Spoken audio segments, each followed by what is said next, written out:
Mayo y el pescado sin vender. Como ya es sabido desde hace algún tiempo, bastante largo por cierto, circulan las versiones de ofrecimientos y compras de distintos tipos de sistemas de armas, siendo las más relevantes los cazas para la Fuerza Aérea, los submarinos para la Armada y los blindados a rueda para el Ejército. En el primero de los ítems se comenzó con un bastante respetable abanico de opciones, a saber, MiG-35 rusos, JF-17 chinos, HAL Texas indio, F-16 daneses, y más que también circularon rumores. Lo cierto es que por un motivo u otro se fueron cayendo algunas opciones. El MiG-35 por la actual guerra de dicho país con Ucrania, el HAL Texas por tener bastantes componentes de origen británico. Al día de hoy los más firmes candidatos son el JF-17 y el F-16.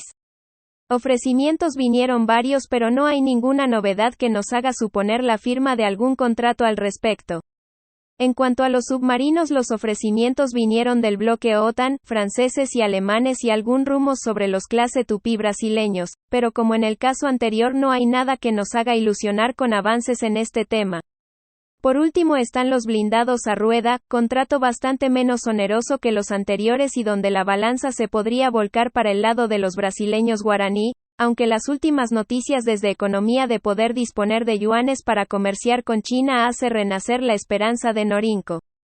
Ya a pocos meses de un seguro cambio de gobierno, con pocos dólares en las reservas e intentando el actual gobierno terminar su mandato sin un estallido social inflacionario, se ven bastante complicadas las posibilidades de que alguna de estas compras se concreten este año. Se vislumbra que tendremos que tener paciencia y esperar otro año más para poder ver compras significativas reales que signifiquen un salto de calidad para nuestras fuerzas. Mayo, y el pescado sin vender. Feliz Día del Trabajador. Argento Defensa.